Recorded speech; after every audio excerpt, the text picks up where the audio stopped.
And right now, we are 2 minutes away from the end of the trading day. Romaine Bostick alongside David Gura, here to take you through to the closing bells with the global simulcast. It starts right now. Carol Massar and Tim Stenovec in the radio room.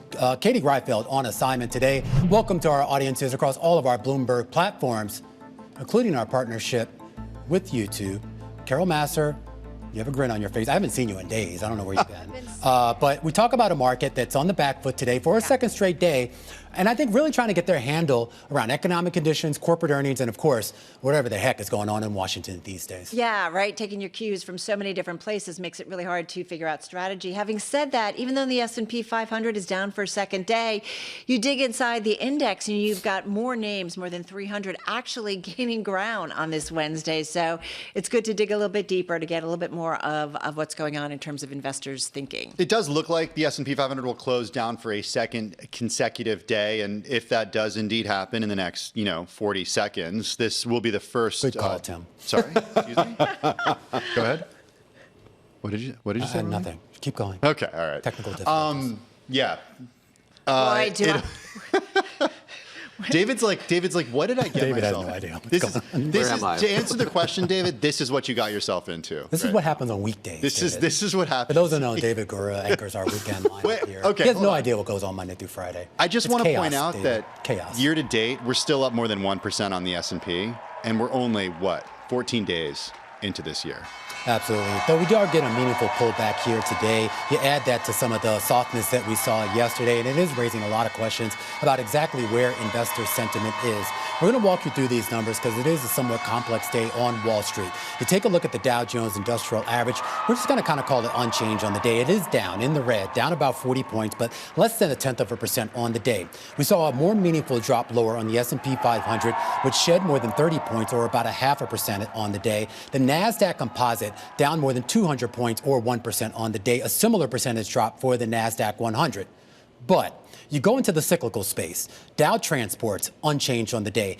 S&P equal weight up 0.4%. S&P 400 midcaps up 0.1%, and the Russell 2000 adding about 18 points, or 0.7%, a ninth straight day of outperformance relative to the S&P 500, the longest streak of outperformance, Carol Massar, since 1990. Wow. I wasn't alive then, but I'm sure it was exciting. 1990? Yeah. What were you like, 30 already, 40? I don't know, something like that. Yeah. Hey, let's go inside. I love how you went. Button. I love how you went deeper, because I do think you can't just look at the major market averages, because there's a lot more going on. Having said that, dig inside the S&P 500, David.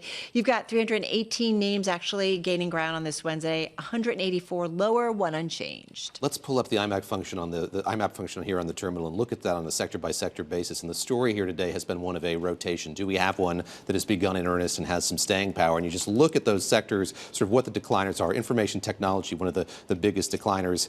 Energy, consumer staples, real estate. So I think adding fuel to this fire, this sense that maybe there is this rotation underway. Of course, there is this.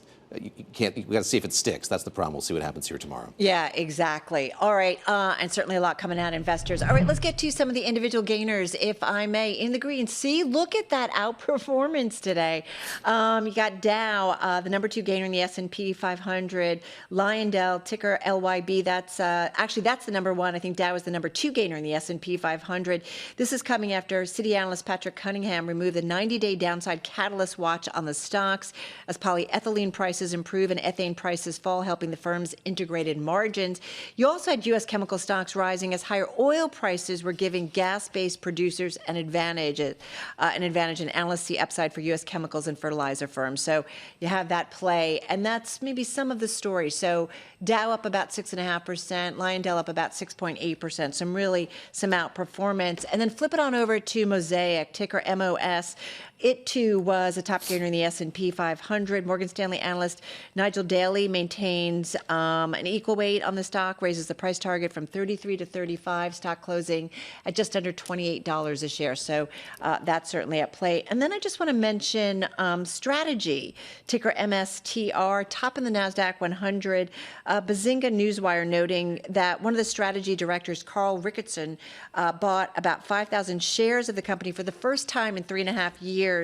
And that's after the stock crashed nearly 70% from its November peak. So that purchase by this director marking a reversal from his previous pattern of selling shares, having filed 19 separate SEC forms showing only stock sales over the past 3.5 years. So insider buying, right, always often seen as a positive sign. So we'll see. Time will tell. Because I just want to add one honorable mention in there, Carol, and that's with Critical Metals, which was up more than 30% here on the day. A small cap company, but one that could potentially benefit from whatever the heck is going on between the U.S. and Greenland. All right, let's get to some of the decliners now. I want to start with the banks. Bank of America, Wells Fargo, and Citigroup all falling. Bank of America down close to 4%. Wells Fargo down 4.6%. Citigroup down 3.3%. We're going to talk about this with Kat Doherty in just a second, but all of these banks reported earlier today. We heard different things from all of them. Citi's Jane Fraser saying that telling employees the bar is raised. She signaled further job cuts to come. Bank of America shares declined amid concerns about expenses, even though equity traders posted their best fourth quarter ever. And Wells Fargo missed analyst profit estimates as severance costs drove up expenses. Also taking a look at tariff-related stocks. Those today That's just slid. one decliner? That's just one. This is all for you, Carol. Jeez. Finley said this is okay, our producer. Actually, Finley said. I checked with her. Actually, Finley said Tim next with his 5 million decliners. Okay, that's how we're doing. You know, when a lot of stocks are down, I got to use it to my advantage. All right. Mattel, Hasbro, Lululemon all took a hit today. These, after the Supreme Court did not issue an opinion on the legality of those IEEPA tariffs. We'll see when we hear from the Supreme Court next if we do get some clarity there. We're going to be speaking to Rick Woldenberg over at Learning Resources. He's actually one of the CEOs who's bringing this lawsuit to the Supreme Court. He's going to join us in our 4 o'clock hour. And finally, look at hotels, resorts, and cruise lines today taking a hit. This is the S&P 1500 Hotels, Resorts, and Cruise Lines Index down 1.41%. We could also say home building. Home builders also fell today. Yeah. This after the U.S. State Department gears up to suspend processing visas for people from dozens of countries, including Brazil and Nigeria. And just add honorable mention to that, really the big drop I did every stock that was lower today, Romaine. There are no honorable mentions. You did not, actually. You actually missed the software stocks. We saw a big downdraft in a lot of those names like AppLove and Intuit, DocuSign, and quite a few others, particularly the application software stocks. Keep an eye on that space here as investors do continue that rotation. And keep an eye on what's been going on in the bond market. We did see a more meaningful move in Treasury yields on the back of that economic data, and it was to the downside. A 4 basis point drop on the long end of the curve. Your 30-year yield down 4 basis points. Similar move for your 10-year yield, your 2-year yield down about 2 basis points. And we should point out the move on the 10-year and the 30-year down, the most meaningful drop that we've seen on a one-day basis in at least about 2 months. All right, let's get to some stories that definitely jumped up on our radar. And this one has to do with the former New York City Mayor Eric Adams promoting a new crypto asset. It's called NYC Token. Portion of the proceeds going to fight anti-Semitism and educate children about the blockchain, Tim. People are not happy, though, because the value of the token surged as high as 58 cents. Then it crashed under 10 cents. Crypto market observers drawing parallels to a, quote, rug pull. This was kind of a thing that happened with the meme coins in the past. You'll remember Eric Adams wanted to be the first crypto mayor. Yes. Did accept a couple of his first paychecks. Yeah. In crypto. Well, he was the first on a lot of things as mayor, not always necessarily good things. I do just want to point out, because I was looking at this. At one point, we talked about a market cap for this particular coin, which is $NYC, $600 million. It came in at $100 million. As of right now, at least based on the pricing on CoinMarketCap, $10 million. Now, you're the crypto expert, Tim Stenovec. I believe you host a show called Crypto. Tuesdays at noon. Something, right? Yeah. Is it Crypto IRL? No, this is Bloomberg Crypto. Oh, sorry. Is that too soon? Sorry?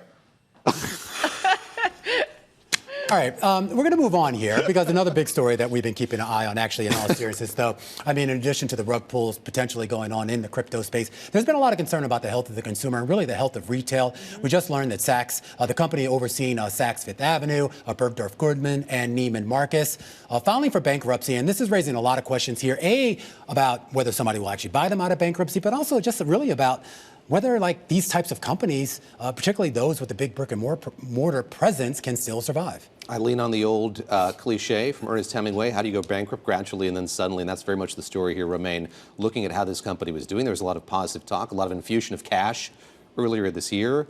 That has changed with this Chapter 11 filing for Saks. They are optimistic, however, that later this year they will get out of. Didn't they just buy Neiman Marcus a year ago? Yeah, they had the big roll up a year ago. They brought in Bergdorf, Neiman. They were supposed to be kind of like, Voltron together. They were going to be stronger than apart. They issued a lot of here we are a year later. To do it. And I think they're counting on Neiman's former CEO to get them through this. So it's all in the family. Yeah. All I know is... All right, we got to let you guys go because Tim's having trouble hearing. There's something going on with Carol's hair today that's throwing me off. I don't know what's happening over there. It's great to see Carol. Yeah. David, are you going to come back tomorrow, do you think? If asked, I'll serve. I believe that Hey, the David, great Katie Greif will be back. You can come back. Thank you very much. That other guy, not so much. We've just met, he and I.